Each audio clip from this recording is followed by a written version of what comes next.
sudah ditekan kontrak. Lalu di tengah jalan spesifikasinya dirubah. Coba Pak, maskernya dibuka aja, nggak jelas. Misalkan tadi fungsinya untuk angkut dan penumpang, lalu dirubah menjadi untuk penumpang saja begitu. Boleh nggak di tengah jalan dirubah spesifikasi seperti itu? Di Perpres 54 memberikan kewenangan kepada Menteri Pertahanan untuk mengatur khusus pengadaan alutsista.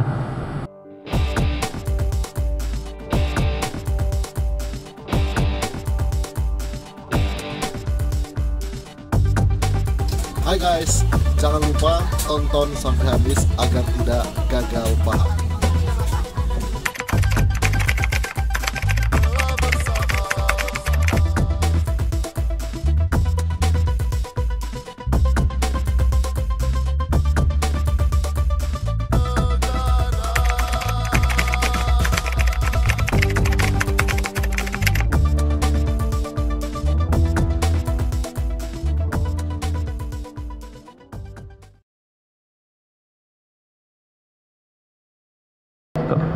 Nah, berikutnya keterangan ahli ya? Betul yang mulia. Ya, silakan pindah ke sini. Silakan ahlinya yang mana? Baik. Terhadap ahli Setia Budi Arianta dipersilakan masuk ruang sidang.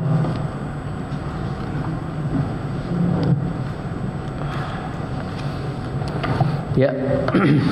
Kurikulum vitae dengan surat tugas ada?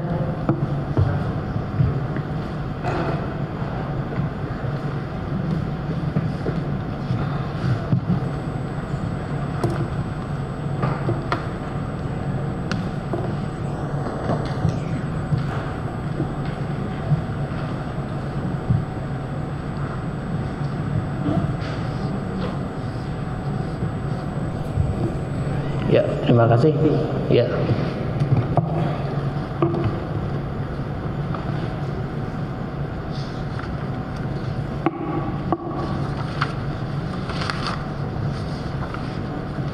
Baik ya, saudara ahli lahir di Surakarta 31 Desember tahun 70 ya.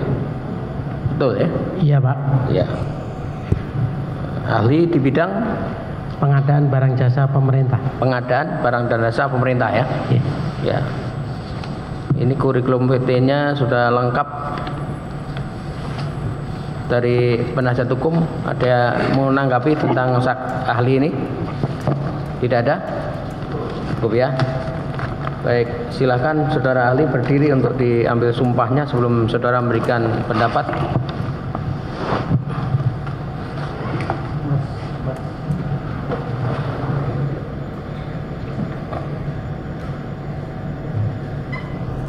Ditirukan ya.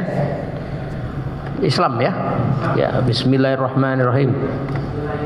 Demi Allah, saya bersumpah bahwa saya sebagai ahli akan memberikan pendapat berdasarkan pengetahuan serta keahlian yang saya miliki dengan sebenar-benarnya. Ya, silakan duduk.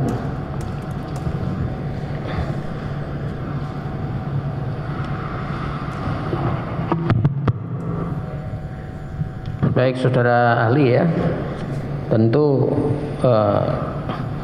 oleh karena tadi sudah dibatasi, setelah pembatasannya adalah sesuai dengan kompetensi ya. Jadi nanti kalau saudara merasa pertanyaannya di luar kompetensi yang saudara miliki, tidak usah dijawab. Iya Pak. Ya, gitu ya. Silakan. Baik. Terima kasih yang mulia. Saudara ahli ya, izin kami manggil ahli. Saudara ahli mengatakan tadi ahli dalam hal pengadaan barang dan jasa pemerintah ya. Lingkup pemerintah ini apakah semua kementerian lembaga dan termasuk institusi TNI? Ya, jadi seluruh kementerian lembaga dan Pemda, bahkan di luar itu pokoknya seluruh pengadaan yang sebagian atau seluruhnya yang sumber dananya dari APBN atau APBD. Baik, saudara mengatakan sebagai ahli di bidang pengadaan barang dan jasa, apakah saudara bertugas di LKPP? Ya, baik. Bisa saudara jelaskan mengenai sekilas mengenai riwayat pekerjaan dan pendidikan saudara berkaitan dengan keahlian saudara ini. Jadi saya pertama kali bekerja di Bappenas tahun 95. Kebetulan saya termasuk tim yang menyusun regulasi di bidang pengadaan dari mulai Kepres 16, 18, 80, 54 dan terakhir sekarang dengan Perpres 16 dan 12. Baik, saudara di LKPP juga sebagai ini ya, membidangi untuk pembahasan regulasi pengadaan barang dan jasa. Tim penyusun, Pak. Baik, apakah sebelumnya saudara juga pernah menjadi ahli dalam hal tindak pidana korupsi pengadaan barang dan jasa? Sering ya. Ada berapa kasus kalau di pihak saudara ini? Saudara ada 26 kasus ini yang saudara pernah. Itu hanya sebagian. Baik. Nggak bisa dihitung soalnya. Baik, berkaitan dengan pengadaan barang dan jasa, bisa saudara jelaskan terkait dengan mekanisme pengadaan barang dan jasa yang berasal sumber dananya dari APBN? Bisa nggak saudara berikan penjelasan kepada kami mengenai bagaimana mekanisme pengadaan barang dan jasa yang sumber anggarannya dari APBN? Yang pertama, ada organisasinya. Pertama ada pengguna anggaran. Kalau pengguna anggaran di APBN itu pasti menteri atau pimpinan lembaga. Itu pengguna anggaran. Kemudian pengguna anggaran dapat menunjuk KPA. Kuasa pengguna anggaran itu kepala satker. Kemudian PA atau KPA tadi menetapkan PPK, pejabat pembuat komitmen.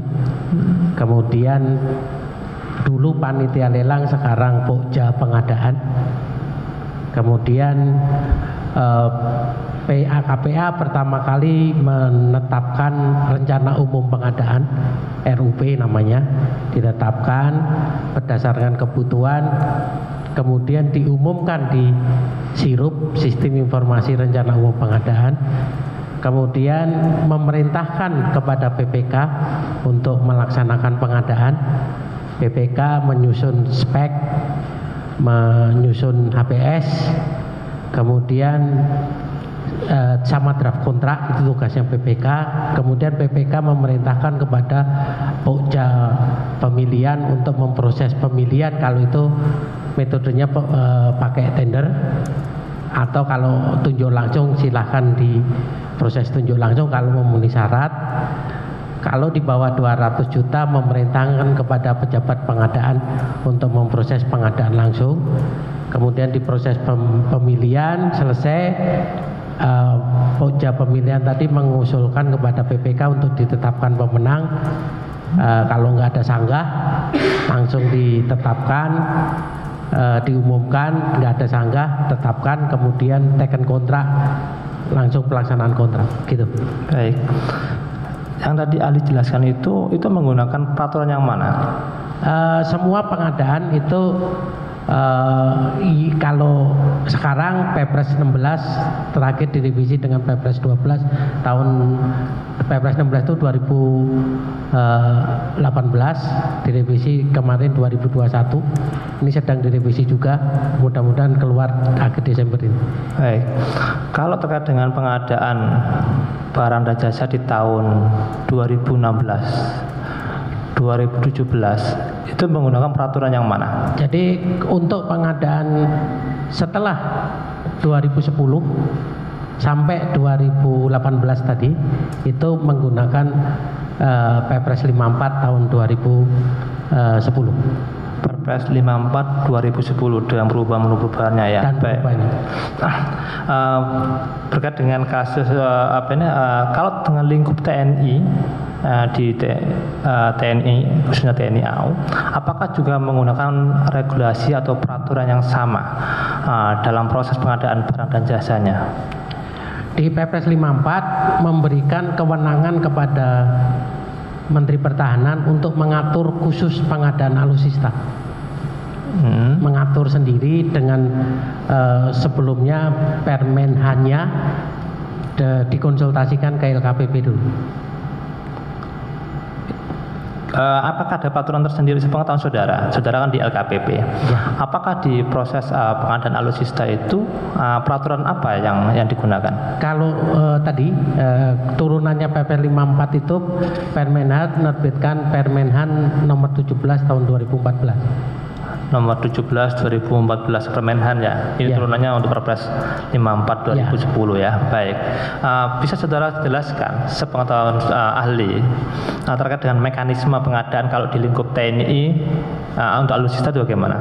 Prinsipnya sama, kecuali yang untuk alutsista yang dirahasiakan, yang tidak boleh tahu umum itu ada khusus mekanismenya gitu. Gitu ya. Baik. Terkait dengan terkait dengan pengadaan barang dan jasa ya. Apakah diperbolehkan kementerian atau lembaga untuk menggunakan diri atau merencanakan pekerjaan dengan pihak swasta yang mana anggarannya belum ada atau anggarannya belum tersedia? Yang pertama, perencanaan itu harus sesuai kebutuhan. Kemudian di Perpres 54 itu sebenarnya proses pengadaan itu boleh dilakukan sebelum anggaran tersedia, istilahnya tender dini. Tender yang dilaksanakan dengan syarat ini anggarannya belum ada, masih diusulkan gitu ya. Tapi tidak boleh teken kontrak.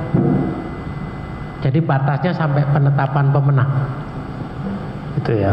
Apabila tahun anggarannya pas tahun anggaran misalnya nih kita sedang mendorong tender dini Pak, 2023 itu ditenderkan sekarang, bulan sekarang. Nanti teken kontraknya setelah dipanya turun, setelah dipanya disahkan oleh pemerintah, efektifnya 1 Januari 2023. Baik. Apabila hasil tender tadi ternyata dipanya tidak disahkan oleh Menteri Keuangan, tidak disetujui maksudnya, tender batal, dilarang untuk ganti rugi. Gitu ya. Baik. Jadi batasannya tidak boleh ada kontrak yang diteken ya. Ya. Tidak ada perikatan apapun sepanjang dana itu belum tersedia. Ya. Baik. Bagaimana kalau itu terjadi jika kontrak itu tetap dilakukan walaupun sumber dana di APBN itu belum tersedia? Nah, itu melanggar dua ketentuan. Di samping Perpres 54 tadi juga melanggar Undang-Undang 1 2004 Perbendaharaan Negara. Jadi pemerintah siapapun ya, BPK, KPA, PA tadi dilarang mengikat perjanjian yang anggarannya belum ada atau melampaui batas paku anggaran yang ditetapkan dalam dokumen anggaran. Itu nggak boleh. Baik. Gitu. Apa konsekuensinya kalau itu tetap dilakukan? Ya nggak dibayar. Nggak dibayar ya? Karena nggak ada duitnya kan gitu. Baik. Apakah bisa juga kontrak itu dibatalkan karena tidak ada? Ya kalau sesuai ketentuan Perpres, apabila proses pengadaannya terjadi pelanggaran prosedur ya, baik mulai dari perencanaan sampai proses pelaksanaan kontrak itu melanggar, itu harus dibatalkan. Baik. Saudara ahli, saudara pernah melakukan pendampingan atau pengadaan barang dan jasa di lingkungan Kementerian Pertahanan atau terkait alutsista? Pernah nggak? Saya pendampingan proses pemilihan belum pernah, tapi sering ada konsultasi semua instansi termasuk Menhan ya. Kalau ada kasus, misalnya kontraknya bermasalah, ininya bermasalah, itu biasanya ada yang datang konsultasi, kita akan jawab. Apakah juga termasuk terkait dengan pengadaan helikopter AW101? Kayaknya iya. Kayaknya iya, pernah dikonsultasikan LKPP. Saya iya. Bagaimana? Seingat saya iya. Dulu kita pernah membatalkan kontrak ini karena ada yang berkonsultasi ke saya. Gitu ya. Nah, Kenapa dibatalkan? Apa yang saudara ketahui sebagai ahli? Berdasarkan data yang disampaikan ke kita waktu itu, prosesnya melanggar prosedur, proses pemilihannya. Kemudian yang kedua, barang yang disampaikan itu tidak sesuai spek dalam kontrak, sehingga harusnya tidak boleh diterima. Yang mulia, keberatan yang mulia. Ya. Tidak ada maksud lain, hanya untuk mengingatkan apakah ini saksi fakta atau ahli yang mulia. Keberatan saya adalah kenapa disampaikan case-nya, perkaranya. Demikian yang mulia. Ya.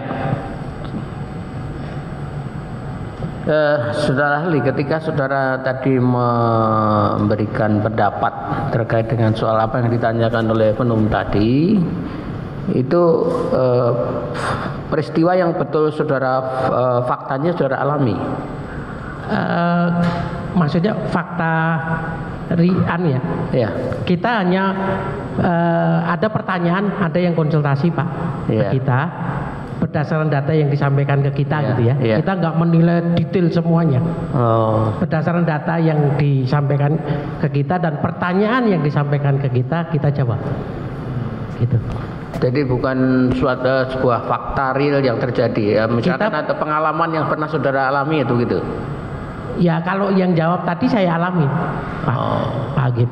Itu ya? Ya. Itu ya. Apalagi yang saudara keberatan? Ya, poin fakta itu yang mulia. Kalau dia menilai sebuah fakta yang diajukan, kan fakta itu berproses. Maka kami nanti kan akan bertanya juga soal proses fakta. Yang saudara sampaikan tadi memang betul pernah saudara alami, kemudian sekarang diilustrasikan oleh pertanyaan atau bagaimana? Coba. Jadi kalau penuntut tadi pertanyaannya apa? Pertanyaannya kan pernah nggak ada yang pendampingan? Saya jawab nggak pernah dampingi saya untuk di alusista Pak. Tapi ada yang menanyakan konsultasi ya. Termasuk pertanyaan konsultasi terkait pengadaan helikopter AW Pak. Gitu. Itu ya. Gitu. Terima kasih yang mulia. Kami lanjutkan. Saudara ahli, terkait dengan pengadaan, ini kan saudara memang ahli pengadaan dan jasa. Jadi mohon sebelum dilanjutkan. Jadi ini yang ditanyakan kepada ahli itu adalah yang disampaikan kepada ahli itu kan berupa data-data ya. Betul yang mulia. Berdasarkan data-data kemudian disampaikan kepada ahli untuk memberikan pendapat kan begitu. Betul yang mulia. Itu loh yang jadi bukan, silakan. Baik. Terima kasih yang mulia. Saudara ahli, sebelum saudara memberikan keterangan pendapat di persidangan, saudara juga pernah memberikan pendapat sebagai ahli di penyidikan? Ya. Betul. Pendapat yang saudara tuangkan di dalam berita acara penyidikan di hadapan KPK itu, ini pendapat saudara sendiri semuanya kan? Ya. Betul. Baik. Kami hanya mencoba untuk mengkonfirmasi pendapatnya saudara ahli berikan di penyidikan itu di persidangan ini. Baik. Saudara ahli, terkait dengan pengadaan barang dan jasa alutsista di lingkungan TNI, saudara tadi mengatakan ada dua ketentuan, Perpres 94 dan Permenhan ya 17 tahun 2014 yang dipergunakan tentunya itu. Apakah ada juga ketentuan yang lain yang saudara yang saudara ketahui terkait dengan peraturan pengadaan alutsista di lingkungan TNI? Kalau pengadaannya hanya dua tadi, Permenhan dan Perpres Pak. Baik, terkait dengan lingkup penanggung jawab mengenai pengadaan, adakah batasan mengenai limitatif besaran anggaran? Siapa yang punya kewenangan penganggaran 100 miliar ke atas dan ke bawah? Kalau ketentuannya 100 miliar ke atas itu yang menetapkan pemenang itu harus persetujuan PA Pak, pengguna anggaran. Kalau 100 miliar ke atas sesuai ketentuan Perpres Pak. 100 miliar ke atas pengguna anggaran ya? Harus minta persetujuan PA. Baik. Nah, kalau di lingkungan terkait dengan alutsista, saudara mengetahui nggak siapa pengguna anggaran dalam hal ini? PA-nya ya Kemenhan. Tadi kan Menteri Pertahanan. Menteri Pertahanan ya. Baik. Kalau untuk di apakah ada KPA di situ selain anggaran? Kalau KPA-nya tadi satker ya, kepala satker bisa KSAU, KSID itu kepala satker. Ada di Kemenan tuh ada dirjen-dirjen Pak, itu ada sebagai KPA. Tapi bisa diturunkan kepada sesnya, sesdijen gitu. Ini kalau pendapat saudara di nomor 12 ini di pasal 1 angka 26 Ya. dan pasal 10 Permenhan Ya. 17 2014, ahli mengatakan di sini KPA kuasa pengelolaan adalah Kementerian Pertahanan, Sekjen Kemenhan, Mabes TNI, Panglima TNI, dan Angkatan Kepala Staf Angkatan. Ya. Begitu ya? Ya. Baik. Ahli berkaitan dengan proses pengadaan, tentu sudah mengatakan ada namanya Pokja ya. Ada Pokja atau dulu panitia pengadaan. Baik. Apakah bisa dibenarkan ketika ada Pokja mengundang penyedia barang dan jasa yang tidak memiliki kompetensi di dalam proses pengadaan yang dilakukan? Tidak boleh, harus memiliki kompetensi, memenuhi syarat kualifikasi dan teknis Pak. Itu diatur di mana itu? Itu syarat pokok di syarat penyedia Pak. Baik. Di Perpres dan di Permenanya. Perpres ya. Kalau di saudara ahli mengatakan ini pasal 19 Perpres 94 dan pasal 30 ya Permen. Ya. Baik. Apakah terkait dengan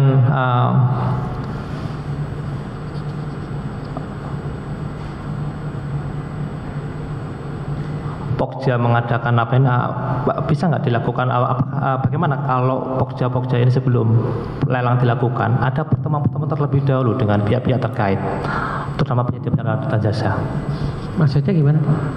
Pokja boleh nggak Pokja atau siapapun dalam pengadaan barang dan jasa ini bertemu kepada pihak penyedia barang sebelum dilakukan pelelangan?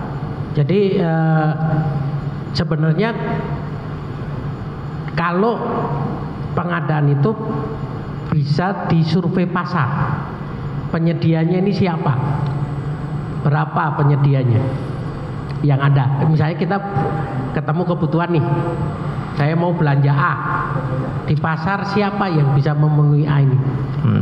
Survei artinya bukan ke satu penyedia ya, kesatuan, harus disurvei pasar.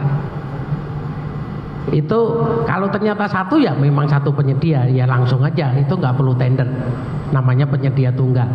Kalau lebih dari satu ya mestinya di tender.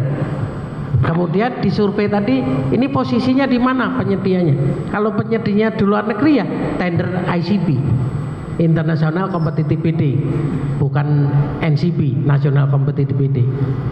Di ketentuan kita kalau ternyata pasarnya ini di luar negeri ya tenderkan di luar negeri sesuai praktek bisnis yang ada gitu ya. Jadi bukan mengikuti kita gitu. Kita sudah memberikan keleluasan kepada KL Pemda. Itu kalau ternyata kita berhubungan dengan luar negeri ya syaratnya seperti negara-negara penyedia tadi gitu. Kalau dari Amerika ya Amerika, jangan disyaratkan NPWP sama izin siup gitu, enggak. Mestinya syaratnya seperti perusahaan di Amerika sana syaratnya apa gitu. Baik. Tapi kalau terkait dengan alutsista ini kan nggak banyak. Ya. Mekanismenya apa saja terkait dengan pengadaan alutsista itu? Apakah semuanya harus lelang? Apakah ada berapa bentuk pemilihan penyedia barang dan jasa dalam lingkup alutsista seperti itu? Jadi kalau rahasia itu tidak boleh ditender. Rahasia kok. Jadi nggak bisa pakai mekanisme diumumkan dari sirup sampai room maintenance, nggak bisa. Harus rahasia pokoknya mekanismenya, nggak boleh ada yang tahu. Baik. Kemudian di luar itu tender. Baik. Gitu. Saudara mengatakan rahasia. Terus mekanismenya bagaimana? Apakah dalam bentuk penunjukan langsung ataukah bagaimana? Kalau penunjukan langsung, tanpa tender, tanpa kompetisi. Tanpa tender, tanpa kompetisi ya. Nah.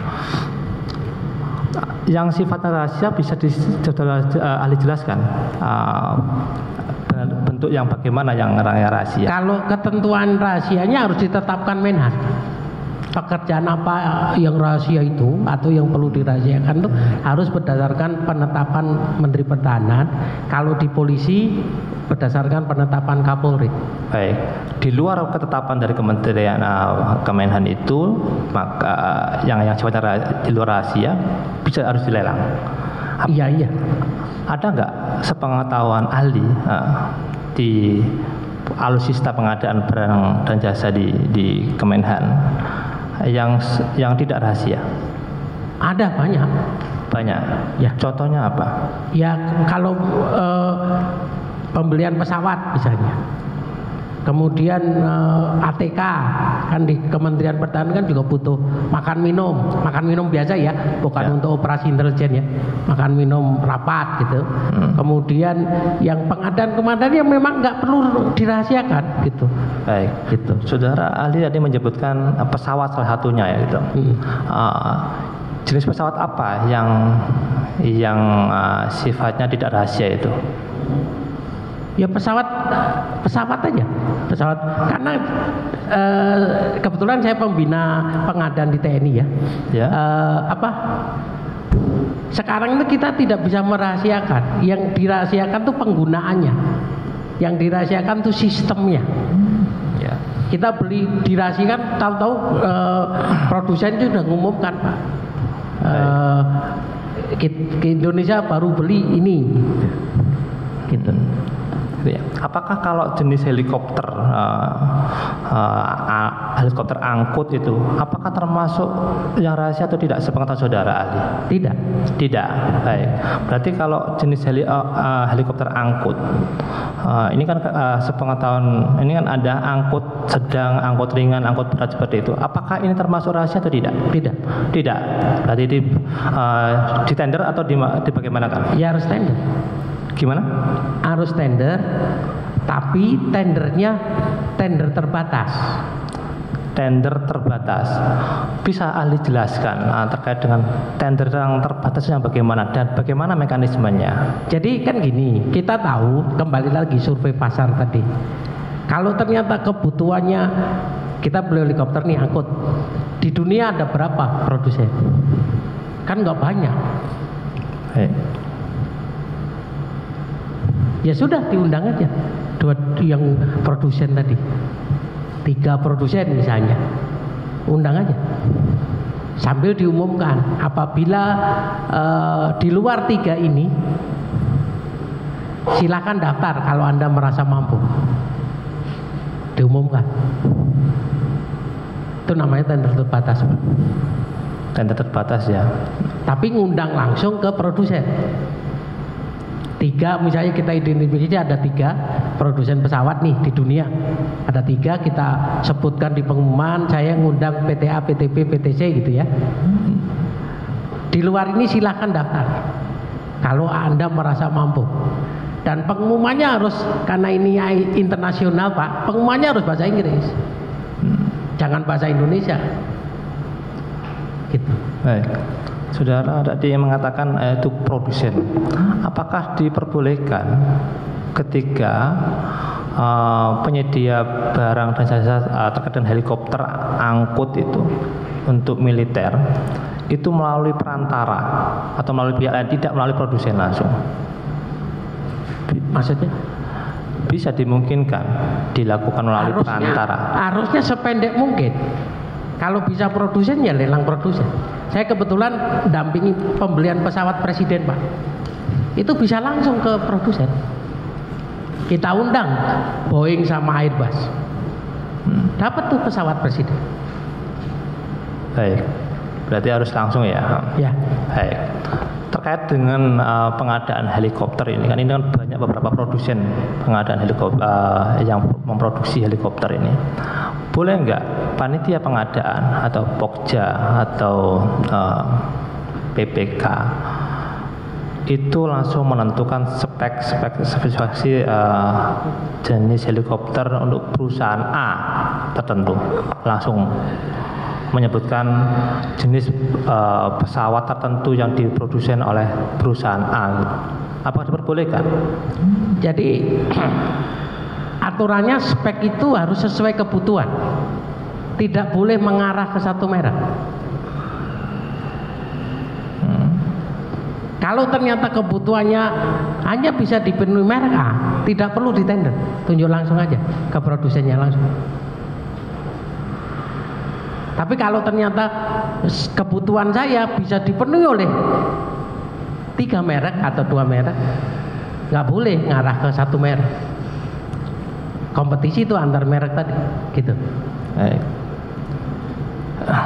Saudara Ali, di dalam BM saudara ini saudara mengatakan terkait dengan pemilihan tadi itu di BAP 25 pasal 46 Permenhan nomor 17 tahun 2014 ini saudara ahli mengatakan pemilihan khusus dilakukan dengan membandingkan penawaran paling sedikit 2 penawaran dari penyedia potensial alutsista TNI yang diundang. Yang kedua, pemilihan khusus dilakukan dengan 2 cara, tanpa reverse action dan dengan reverse action. Bisa dijelaskan mengenai definisi tanpa reverse action maupun dengan reverse action ini kayak apa? Jadi kalau reverse auction itu penawaran ulang ya. Jadi harganya di auction, bisa ditawarkan berkali-kali. Kalau tanpa reverse auction ya berarti masukin penawaran harga sekali sudah. Bedanya auction sama tidak, reverse auction sama tidak.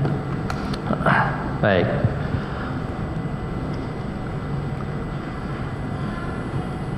Apakah diperbolehkan KPA, PPK atau Pokja itu ketika dalam pengadaan barang dan jasa itu alutsista itu memenangkan calon tertentu yang jauh-jauh hari sebelum pelaksanaan pelelangan? Nggak boleh, kan prosesnya harus pakai, kalau tender harus tender dulu. Baik. Tidak boleh ditentukan pemenangnya sebelumnya. Baik. Ini kan ada semacam pemilihan khusus, harus ada lebih dari 1 perusahaan yang ditawarkan. Tadi saudara Ali mengatakan kalau bisa langsung pada produsen lebih pendek lebih baik. Tapi bagaimana kalau itu tetap melalui perantara, melalui pihak ketiga, pihak yang lain yang bukan produsen langsung, yang tidak punya kompetensi pengalaman mengenai pengadaan alutsista semacam helikopter? Ada 2 perusahaan, yang mana 2 perusahaan ini adalah sama pemiliknya. Apa konsekuensi yang bisa diberikan terhadap yang terjadi kalau ada seperti itu? Jadi kalau penawaran yang masuk tidak mencerminkan persaingan sehat, itu harusnya dibatali. Satu. Kemudian kalau dia tidak memenuhi persyaratan kualifikasi teknis dan harga, harusnya nggak lulus, tidak boleh sebagai pemenang tender, gitu Pak. Baik. Saudara Ali, bisa saudara jelaskan mengenai tadi saudara secara singkat menjelaskan mengenai tugas-tugas PPK. Kalau mengenai kuasa pengguna anggaran itu, apa lingkup tugas dan tanggung jawabnya sepengetahuan Ali? Jadi kalau kuasa pengguna anggaran itu sebenarnya tugasnya kalau di pengadaan ya. Adalah menerima pelimpahan kewenangan dari PA, dari pengguna anggaran. Baik. Pengguna anggaran itu boleh melimpahkan 100%, boleh sebagian, tergantung SK-nya. Jadi misalnya kalau di pengadaan ya, dia kalau tugasnya PA ya, yang bisa dilimpahkan ke KPA itu menetapkan RUP, rencana umum pengadaan ya, menyusun RUP itu satu, menetapkan dan mengumumkan, itu bisa didelegasikan ke KPA Pak.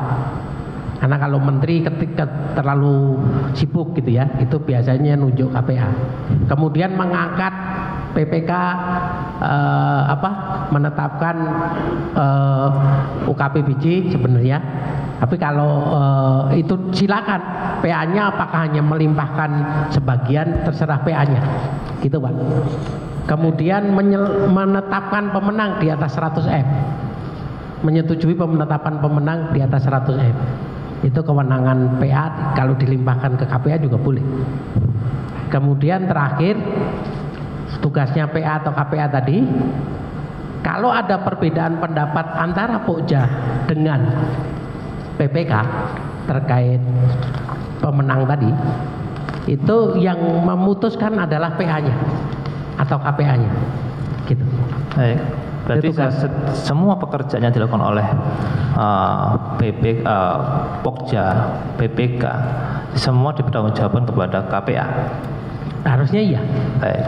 Tapi saudara ahli mengatakan mengenai penetapan lelang itu 100 miliar ke atas itu PA. Ada kalau itu KPA boleh, tapi ada pelimpahan kewenangan. Harus ada SK pelimpahan kewenangan. SK pelimpahan kewenangan. Kalau tidak ada SK pelimpahan kewenangan itu bagaimana? Ya berarti tetap kewenangan ada di PA. PA. Ada batasan maksimal enggak? Enggak. Hanya minimal 100 miliar. Baik.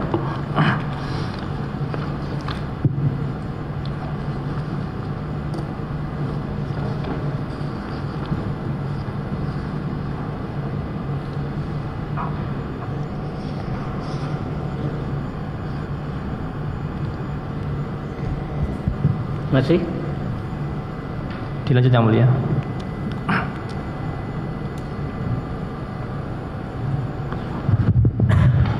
Oke, izin melanjutkan yang mulia. Ahli ya. Mungkin saya agak mundur sedikit. Boleh diterangkan sedikit terkait apa sih pengertian terkait pengadaan barang dan jasa pemerintah ini? Jadi tadi seluruh aktivitas pengadaan barang atau jasa dimulai dari perencanaan sampai ke serah terima hasil pekerjaan yang sumber dananya dari seluruh atau sebagian dari APBN atau APBD. Oke. Tujuan dilakukan pengadaan barang jasa pemerintah ini apa? Supaya pengadaan itu bisa tepat waktu, tepat tempat, tepat harga, gitu.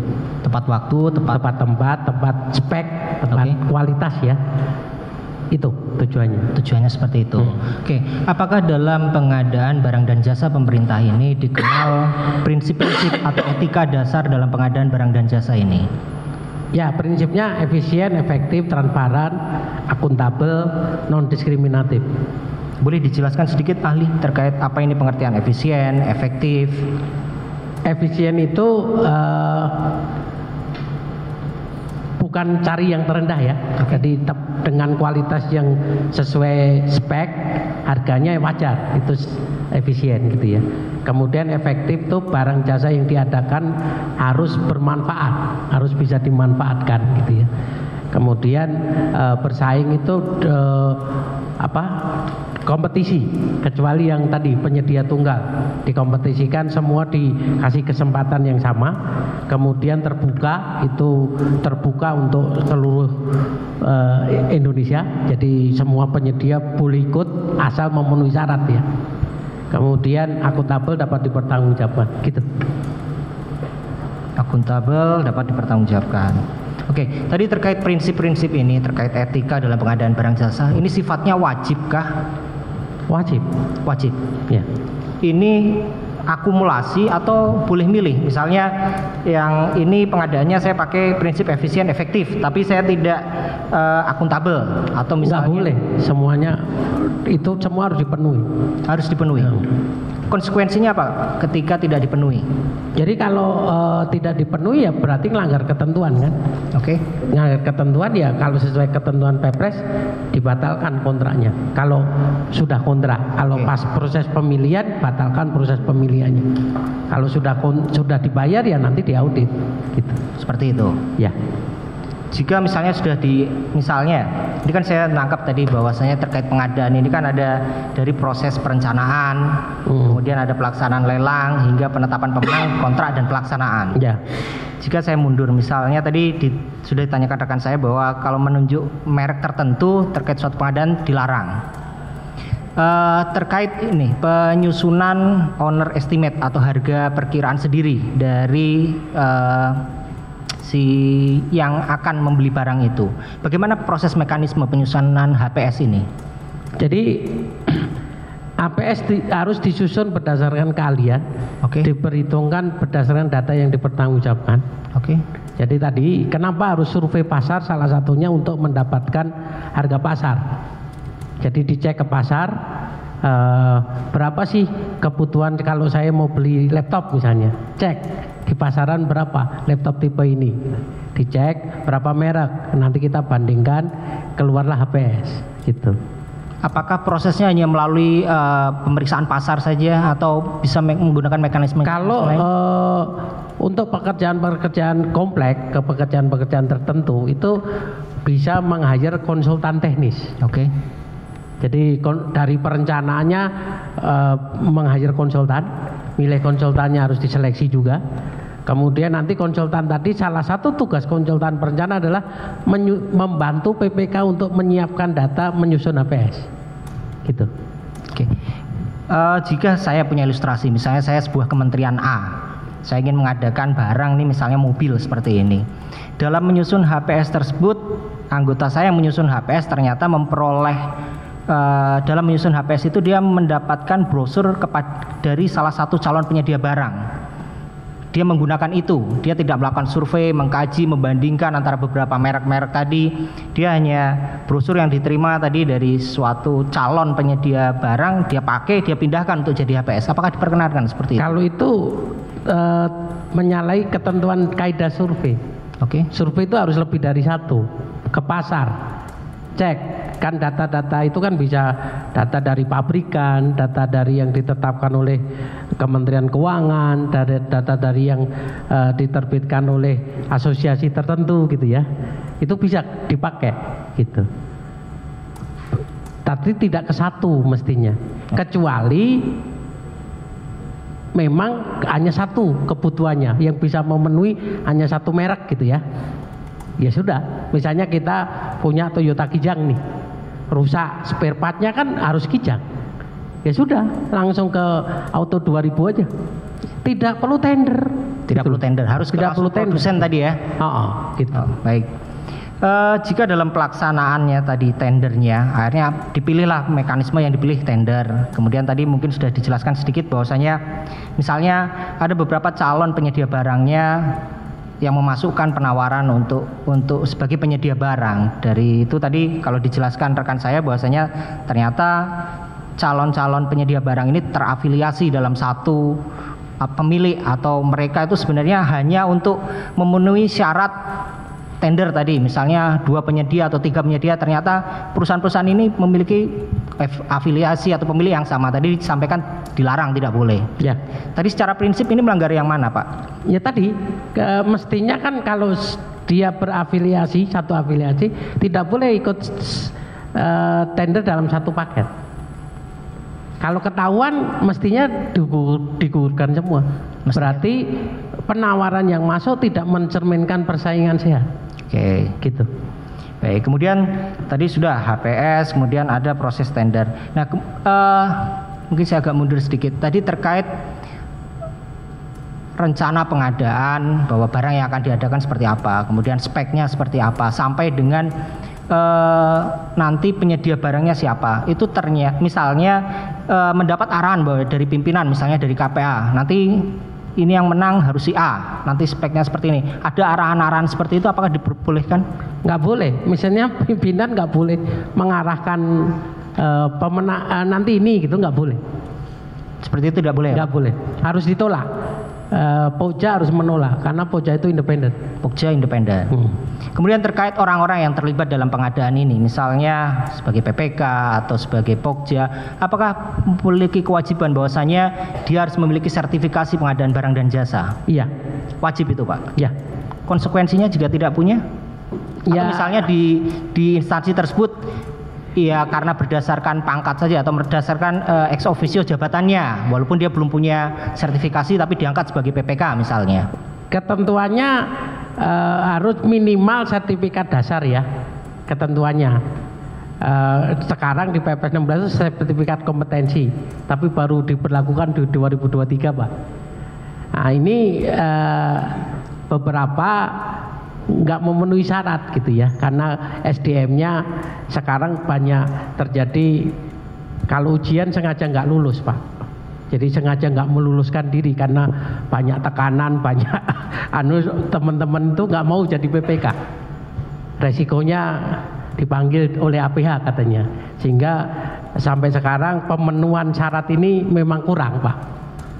Gitu yang sehingga nih di revisi Perpres yang kedua ini, Pak, yang penting nanti dia punya sertifikat pelatihan pengadaan. Ini sedang untuk yang peraturan yang saat ini nanti ya? yang baru. Tapi gitu. Yang sebelum-sebelumnya memang ada kewajiban. Wajib ya.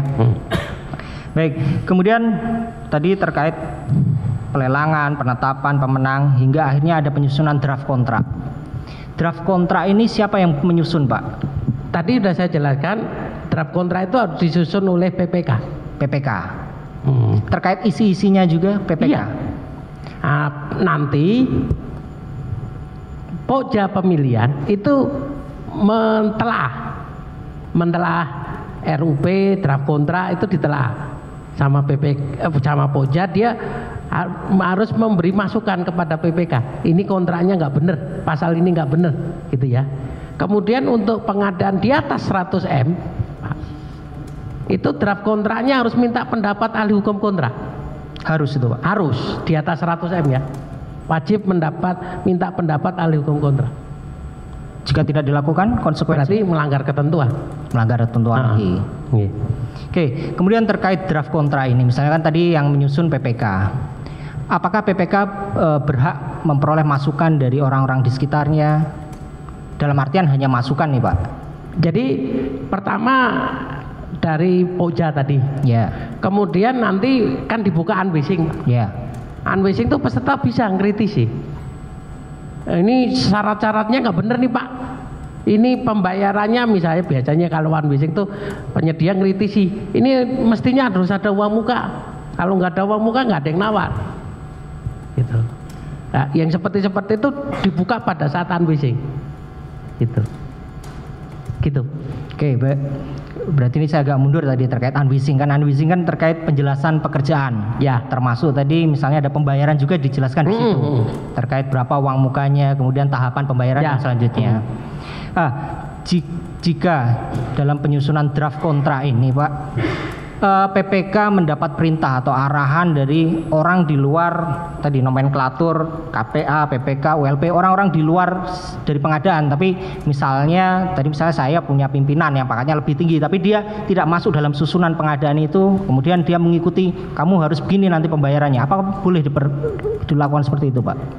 Kalau masukannya tidak melanggar prosedur sih nggak apa-apa. Oke. Tapi kalau masukannya melanggar ketentuan harusnya ditolak. Yang melanggar prosedur seperti apa misalnya? Ya misalnya isi kontraknya misalnya nih, yang sering saya temukan ya waktu kalau periksa misalnya nggak sesuai spek dibayar, nggak boleh. Oke. Kalau prinsipnya pengadaan itu kita harus membayar sesuai prestasi kerja. Oke. Kalau prestasinya nggak sesuai, nggak boleh dibayar, nggak boleh diterima. Kemudian misalnya kontrak lamsam, misalnya nggak boleh ada penyesuaian harga. Ada beberapa kontrak lamsam ada pasal penyesuaian harga, itu nggak boleh. Gitu. Oke. Kemudian ini juga agak mundur lagi tadi unwasing, Pak. Di dalam dalam tahapan unwasing ini kan ada bukan penawaran, kemudian ada penjelasan. Apakah diperkenankan karena tadi saya sampaikan contohnya misalnya 2 atau 3 perusahaan ini terafiliasi dan yang datang mewakili dalam proses unwasing ini hanya ternyata ya orang-orang itu aja, dia menandatangani dokumen perusahaan yang lain padahal dia juga pegawai perusahaan yang lain. Jadi kan sebenarnya ini bisa dicegah kalau Pokjanya atau panitia pengadaannya itu melakukan verifikasi nyata. Oke. Jadi kalau diverifikasi nyata akan ketahuan. Aktenya dicek di lapangan, di kantornya ada enggak gitu ya. Kebanyakan Pokjanya nggak melakukan itu, sehingga nggak ketahuan itu gitu. Apakah ini satu afiliasi gitu ya? Gitu. Kemudian tadi ahli sudah menjelaskan sedikit terkait pembayaran. Tadi ada uang muka. Nah, apakah dalam pembayaran uang muka ini ada batasannya maksimal berapa persen? Kalau nggak salah ada di Pepres itu kalau usaha kecil maksimum 25% gitu ada. Kalau kecil 15% kalau nggak salah. Kalau kecil 20%, perusahaan besar 15%. Apakah ini ketentuan ini memang mengikat atau bisa disimpangi? Nggak bisa, itu mengikat. Mengikat. Misalnya saya uang muka saya tetapkan jadi 50% aja. Nggak bisa. Nggak bisa. Nggak bisa. Kalau dilakukan konsekuensinya Apanya? misalnya Ya salah berarti kontraknya melanggar ketentuan. seperti itu, Pak. Heeh. Kemudian gini, terkait misalnya tadi saya sampaikan bahwa saya ingin mobil yang saya inginkan adalah mobil yang bisa mengangkut barang, orang, memiliki lebih dari 2 fungsi misalnya. Kemudian yang diadakan barangnya yang tidak sesuai atau yang hanya bisa mengangkut orang saja. Apakah ini juga sesuai? Ya jelas nggak sesuai. Misalnya yang datang ya juga sama-sama mobil nih Pak misalnya. Nggak bisa. Apakah terkait fungsi yang kita inginkan itu juga menjadi salah satu dasar? Pokoknya spek yang ditetapkan dalam dokumen tender itu harus dipenuhi. Kalau speknya ABC, ya harus ABC. Kalau yang ditawarkan cuman A saja, harus gugur. Nggak boleh ditetapkan pemenang. Karena kalau dari awal ABC, ya ABC. Harus memenuhi ABC tadi. Gitu. Oke, misalnya ini sudah dilaksanakan Pak. Tadi yang datang misalnya, karena yang kita minta speknya ABC, yang datang hanya A. Ada nggak kewajiban dari si pembeli ini, dari kementerian itu menerima, kemudian dikompensasikan dengan misalnya? Nggak boleh, mestinya kan tidak boleh ditetapkan pemenang, apalagi suruh kerja. Nggak boleh tekan kontrak mestinya. Artinya harusnya tidak, karena tidak boleh tekan kontrak, tidak boleh jadi pemenang, harusnya pengadaan ini nggak ada, gitu. Kalau tidak memenuhi ABC tadi, gitu. Kalau itu hanya misalnya dalam tahapan itu dilewati semuanya hingga akhirnya diadakan, barangnya ada misalnya. Tadi kan yang diminta ABC, ternyata yang datang hanya A-nya saja, BC-nya belum ada. Apakah barang tetap bisa diterima dengan dipertimbangkan? Nggak bisa. Tetap harus ditolak. Nggak bisa. Iya. Oke, kemudian ini yang barusan saya tanyakan Pak, apakah bisa misalnya tadi kan yang kita minta ABC barangnya, mobilnya bisa mampu ABC, ternyata mampunya cuma A. Yang BC ini diperhitungkan sebagai misalnya tambah kurang kontrak. Nggak bisa. Tetap nggak bisa juga Pak? Nggak bisa. Karena tadi? Ya tadi kan mestinya kalau nggak memenuhi spek tidak boleh ditetapkan pemenang, harusnya gugur. Nggak boleh tekan kontrak. Sehingga dia harusnya tidak boleh bekerja, gitu loh. Gitu. Baik, mungkin dari saya sementara cukup, dilanjutkan saya yang mulia.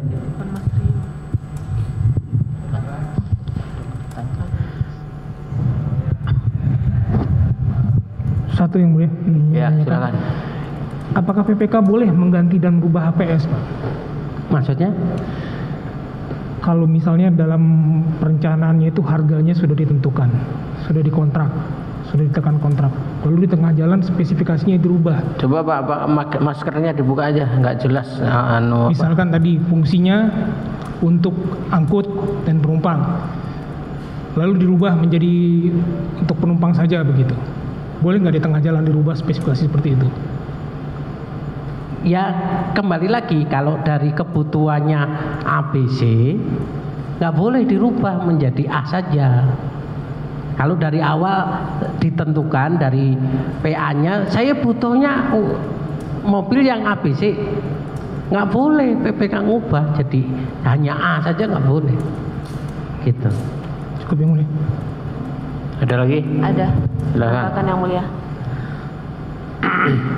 Dalam penyusunan HPS, apakah apabila PPK tidak memiliki kompetensi untuk melakukan penyusunan HPS, apakah PPK tersebut dapat menggunakan atau menyewa suatu atau pihak-pihak yang berkompeten untuk membantu dalam penyusunan HPS? Boleh tadi menyewa konsultan tadi, tapi yang kompeten. Milih konsultannya harus seleksi. Pemilihan konsultannya pun harus seleksi. Kalau di atas 100 juta. Apabila terjadi pelanggaran prosedur dalam proses pengadaan barang dan jasa dalam pemerintahan, proses tersebut apakah dilanjutkan atau kita harus dibatalkan? Harus dibatalkan. Dan misalnya kita itu PPK yang baru, kita hanya meneruskan apa yang sudah ada gitu. Apa yang harus dilakukan PPK yang menggantikan PPK yang lama tersebut? Jadi kalau ada pergantian PPK ya, PPK yang baru mestinya ngecek yang dilakukan PPK sebelumnya ada nggak pelanggaran. Kalau ada harus dibatalkan. PPK yang baru minta pembatalan. Harus dimintakan pembatalan. Tadi kan saudara ahli menyebutkan jika misalnya produk tersebut hanya bisa dihasilkan oleh beberapa penyedia dan misalnya itu harus ke pabrikan. Apakah memang harus dilakukan survei pabrikan tersebut atau bisa hanya melalui pihak ketiga yang menyatakan dirinya memegang suatu semacam sertifikasi dari pabrikan tersebut? Ini yang saya sedang perbaiki Pak Hakim. Jadi sebagai LKPP Pak Presiden itu kenapa sih pengadaannya selalu lewat pihak ketiga? Kenapa nggak langsung ke produsen gitu? Ini yang sedang kita perbaiki di semua instansi ya, karena masih banyak yang melalui pihak ketiga, bahkan ada yang pihak ke-8 Pak. Jadi makelarnya 8 level Pak gitu. Sehingga harganya ya sangat-sangat tidak wajar gitu. Nah ini kita sedang dorong. Kalau ternyata memang bisa langsung produsen gitu ya, kenapa tidak? Gitu loh. Produsen itu tidak hanya harus di luar negeri ya. Kan kita ada produsen di dalam negeri kan ada Pak. Pabrik pesawat di Indonesia kan juga ada tuh. Kenapa? Gitu. Jadi jangan lewat pedagang istilah kita Pak. Gitu Pak. Bu. Oke, baik. Jadi harus survei langsung ke pabrikannya tersebut ya. Oke. Jika dalam suatu pengadaan tidak dilakukan evaluasi penawaran oleh Pokja ULP, bagaimana itu yang ahli? Yang pengadaannya jelas melanggar ketentuan. Penawaran itu harus dievaluasi administrasi, teknis dan harga, dan kualifikasi. Apabila Pokja ULP tersebut misalnya menandatangani dokumen-dokumen yang berkaitan dengan pengadaan, tapi dia sendiri misalnya anggota ULP ada 10 yang benar-benar hadir di kegiatan tersebut misalnya hanya 2 atau 3, sisanya hanya dimintain tanda tangan, seperti itu ahli bagaimana? Ya berarti kan itu realnya tidak dievaluasi, ada panitia yang tidak baca, tidak mengevaluasi, mestinya tidak boleh. Berarti itu artinya tidak benar dilakukan evaluasi ya ahli ya. Apakah diperbolehkan misalnya suatu pelelangan harus dibatalkan, bukan dibatalkan, misalnya ada dilakukan pelelangan tapi tidak ada pemenang, tidak ada yang layak untuk dimenangkan, apakah tetap harus move on? Pokoknya harus ada aja yang menang gitu, atau seperti apa hal seharusnya? Jadi dilakukan? Tadi kalau tidak ada yang memenuhi syarat ya harus diulang sebelum tender ulang itu harus dievaluasi penyebabnya apa, kenapa nggak ada yang memenuhi syarat, apakah syaratnya yang berlebihan, apakah ngundangnya salah gitu tadi ya. Kalau ngundangnya salah ya diundang yang benar gitu. Tapi ini misalnya khawatir masalah dana gitu, dananya tak khawatir misalnya tahun anggarannya akan berakhir dan itu dana harus dikembalikan ke kas negara. Bagaimana ahli?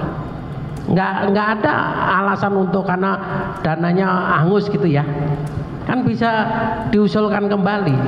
Jadi pengusulan kembali itu termasuk pengusulan dari sejak awal ya ahli, termasuk rencana anggaran dan rencana umum pengadaan. Kalau ini prioritas kenapa harus dipaksakan ini? Dan kadang kita tuh heran, ada beberapa pekerjaan yang nggak mungkin selesai dalam 2 bulan. Kenapa harus dipaksakan di tahun tunggal? Kita ada mekanisme kontrak tahun jamak, kontrak yang mengikat lebih dari 1 tahun anggaran. Kadang lucu-lucu gitu, proyek fisik 2 minggu kelar. Mana ada kontraktor yang bangun jalan, bangun gedung 2 minggu kelar. Ternyata alasannya anggarannya hangus apa? Ditarik dulu uangnya. Jadi di tenderan duitnya ditarik di rekening bersama gitu, rekening penampungan. Padahal nggak boleh negara mengeluarkan duit yang tidak ada prestasinya sama sekali. Gitu. Terima kasih ahli.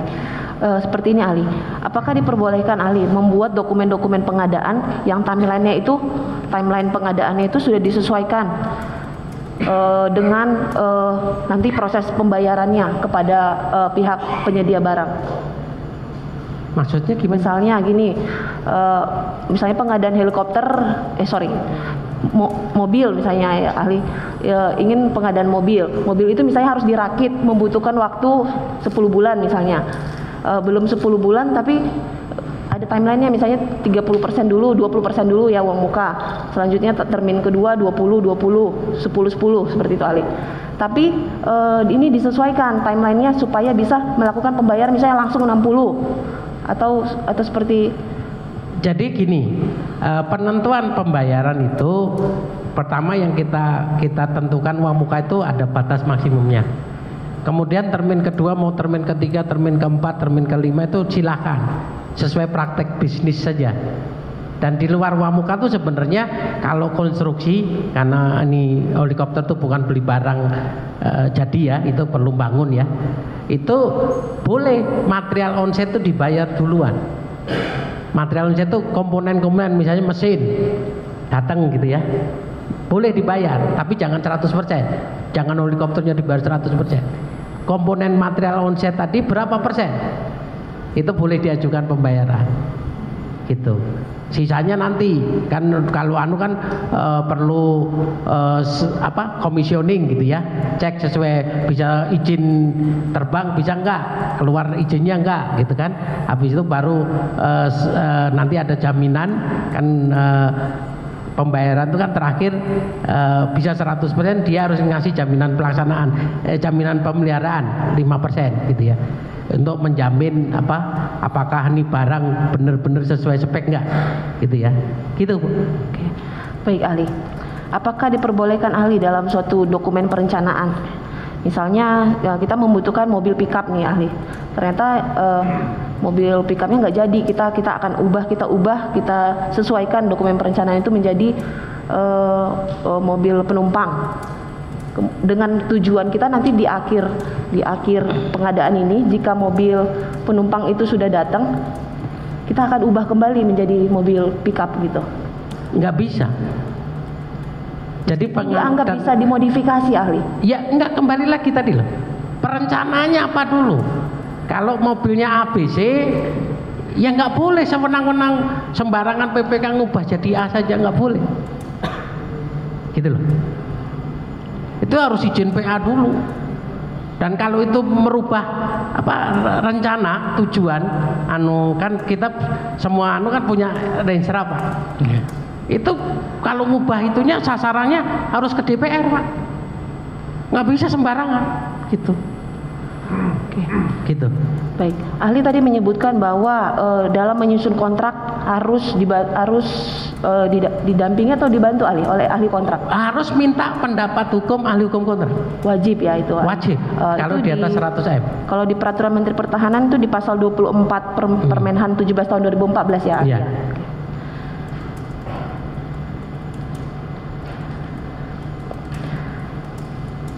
Kemudian ahli, apakah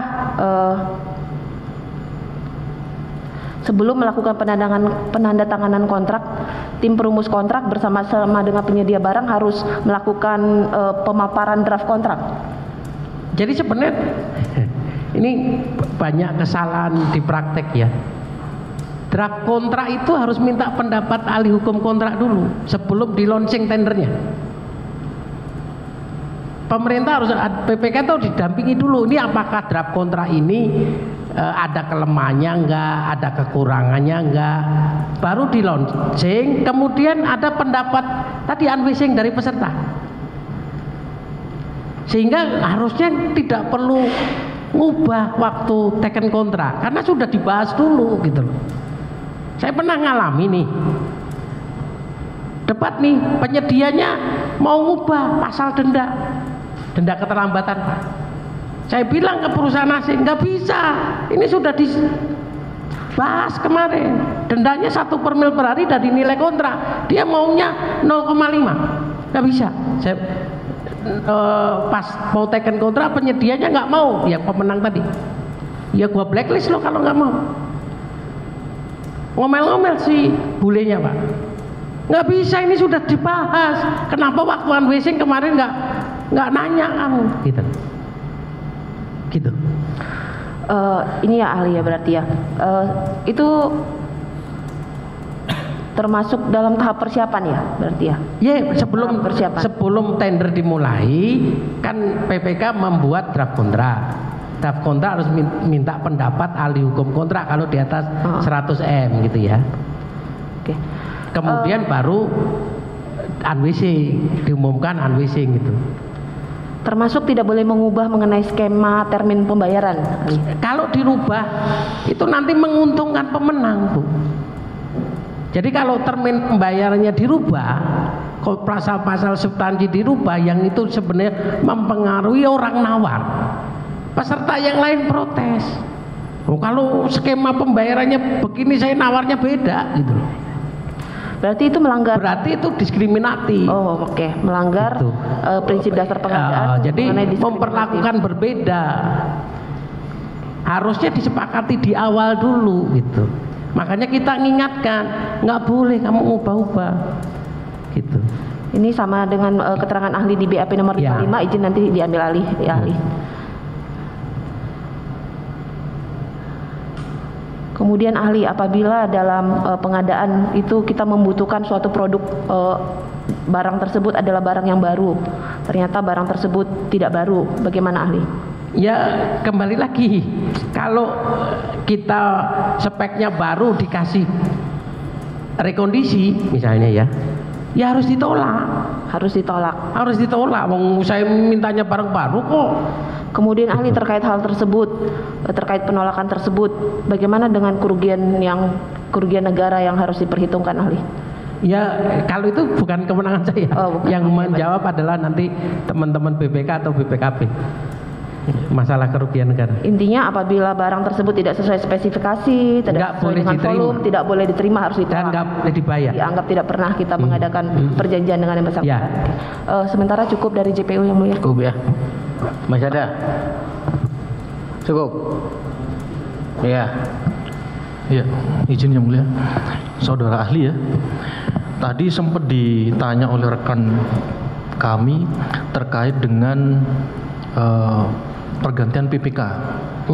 Nah, tadi kan saudara ahli menyebutkan PPK yang baru harus mengecek, kan seperti itu ya? Ya. Nah, kalau misalkan PPK yang baru ini tidak mengecek misalkan, langsung saja dia melanjutkan seperti itu. Ini menjadi tanggung jawab siapa? Apakah semua dari awal sampai akhir adalah tanggung jawab PPK baru, ataukah ini sendiri-sendiri yang stat A sampai pergantian PPK itu adalah tanggung jawab PPK lama, kemudian stat PPK baru sampai selesai adalah tanggung jawab PPK baru? Iya begitu. Seperti itu ya? Iya. Jadi tanggung jawabnya sendiri-sendiri seperti ya. Baik. Kemudian terkait dengan tadi sempat disinggung juga oleh rekan JPU, tapi saya mencoba untuk menambah ilustrasi ahli. Jadi misalkan saya butuh minibus yang speknya itu untuk kenyamanan misalkan. Nah ternyata itu tidak dibolehkan atau ditolak misalkan. Kemudian dialihkanlah menjadi minibus untuk ambulan. Minibusnya sama ini, tapi kalau ambulan di dalam kan pasti beda. Kan tidak akan ada kursi yang empuk segala macam, kan seperti itu. Pasti ada ruang lah untuk tandu segala macam. Tetapi kami sudah punya niat bahwa ketika barang datang, ambulan datang nih, ini akan kami ubah lagi menjadi minibus yang dengan kenyamanan tadi. Ini tadi melanjutkan pertanyaan dari penuntut umum. Apakah ini dibolehkan? Nggak boleh, Pak. Jadi kembali lagi apa yang sudah ditetapkan di perencanaan, spek yang ditetapkan di dalam dokumen gitu ya. Itu harusnya sama gitu ya. Kalau mengubah misalnya sasaran target renstra saya minibus gitu ya. Iya. Diganti ke ambulan gitu ya. Itu harus izin DPR dulu. Bukan kewenangan PPK gitu. Belum tentu DPR setuju, Bang. Kemarin usulannya kan ini.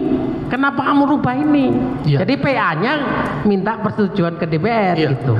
Saya potong dulu ahli. Misalkan disetujui. Wah, ini disetujui ambulan. Ya. Nah, ketika disetujui, ini kan kebutuhan awal bukan ambulan. Tadi kan ahli mengatakan harus sesuai kebutuhan, kan seperti itu. Kebutuhan awal ini adalah minibus. Tetapi karena ditolak, akhirnya dialihkan ke ambulan, dan itu disetujui oleh DPR.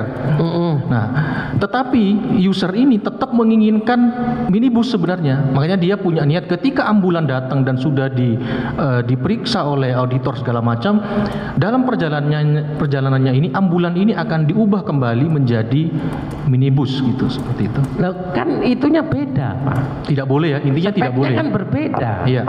Antara minibus sama ambulan. Iya, tidak boleh ya. Kan kembali lagi sesuai kebutuhan. Kebutuhannya apa sih? Spek itu tidak boleh ketinggian, tidak boleh kerendahan. Iya. Sesuaikan dengan kebutuhan tadi loh. Iya. Kebutuhannya apa? Tidak boleh dibungkus-bungkus gitu ya. Gitu. Iya. Kemudian saya lanjutkan tadi juga pertanyaan terkait dengan barang baru. Nah, terkait dengan barang baru atau new ini, apa yang ahli dapat definisikan terkait dengan istilah barang ini harus baru gitu? Ya kalau baru ya belum pernah dipakai. Belum pernah dipakai. Baru keluar dari produsen. Baru keluar dari produsen. Gitu. Kalau ternyata itu pernah dipakai, ini tidak ya, dapat bukan dikatakan baru namanya. Bukan baru ya. Jadi kalau mobil 0 km, jadi belum pernah jalan. Gitu. Seperti itu ya. Itu baru namanya. Baik. Kemudian terkait dengan mekanisme pembayaran termin ahli. Tadi kan disampaikan, sempat ditanyakan juga oleh rekan JPU. Apakah dimungkinkan juga dalam pembayaran termin itu tanpa uang muka? Dimungkinkan, tapi untuk pengadaan yang sebesar ini, kalau nggak ada uang muka nggak ada yang nawar harusnya. Iya. Kalau misalkan ULP sudah menawarkan uang muka sekian, tetapi penyedia malah tidak mau, tidak usah uang muka, langsung aja pembayaran termin 1 tetapi besar 60% misalkan. Ya. Jadi kalau nggak ada uang muka, nggak apa-apa kalau dia nolak gitu ya. Silahkan. Terus nanti langsung termin 1. Yang penting ada kriterianya. Iya. Misalnya material onsetnya ada nih, komponen-komponennya sudah ada tersedia, tinggal ngerakit misalnya, itu boleh. Jadi ada prestasinya gitu loh. Apakah ada kriteria atau batasan tertentu untuk sebagai prinsip kehati-hatian misalkan? Oh, ini kalau 60% ini harus sudah seperti ini misalkan. Kalau 70% sudah harus seperti ini misalkan. Ya ada, mestinya sesuai praktek bisnis tadi loh. Gimana sih praktek bisnis untuk pembayaran beli mobil misalnya gitu ya, gitu. Kalau itu ada kajiannya, ada contoh-contoh kontrak negara lain misalnya, atau kontrak-kontrak sebelumnya membuktikan bisa begitu, silakan. Ya. Kalau misalkan suatu perakitan mobil misalkan dalam situasi normal itu dapat dirakit dalam waktu 6 bulan misalkan. Nah, sedangkan pembayaran termin 1 itu dilakukan di bulan ketiga misalkan. Nah, apakah dimungkinkan pembayaran termin 1 ini dengan tinggi, dengan alasan ini sudah 80% misalkan. Jadi di bulan ketiga itu sudah 80%. Padahal dalam situasi normal ini baru bisa selesai sekitar 8 sampai 1 tahun misalkan. Ya itu asalkan bisa dibuktikan pada saat itu memang 80% nggak apa-apa. Tapi kalau enggak ya, kalau ternyata nggak mungkin misalnya ya, kayak tadi loh, bangun jalan nggak mungkin 2 minggu misalnya. Iya. Itu berarti pasti ada apa-apa. Iya. Gitu. Ada sesuatu ya. Pasti ada, mungkin dikerjakan duluan sebenarnya gitu. Nah, jadi kalau tendernya tender-tenderan gitu. Kalau misalkan ternyata dikerjakan dulu, boleh tidak? Tidak boleh ya. Boleh. Jadi pengerjaan atau pengadaan itu adalah setelah tanda tangan kontrak seperti itu. Iya. Tidak boleh sebelum tanda tangan kontrak. Tidak boleh bekerja dulu. Iya.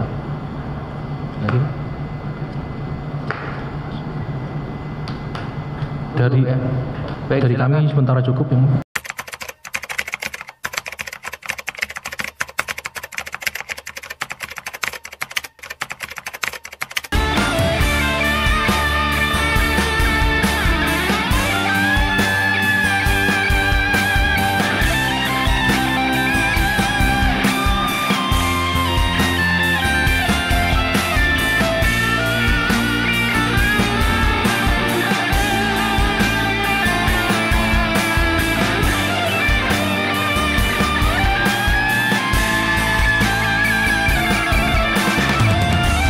Tegakkanlah kebenaran,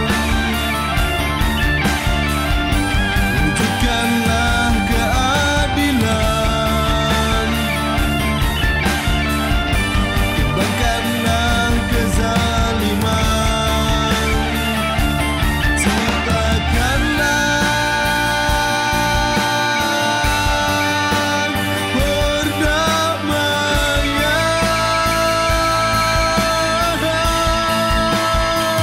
jangan kau takut, Tuhan kan selalu bersamamu, meridhoimu di setiap amar ma'rufmu. Jangan kau takut, Tuhan kan selalu menjagamu, melindungimu di setiap nahi mungkarmu. Jangan kau takut, Tuhan kan selalu bersamamu, meridhoimu di setiap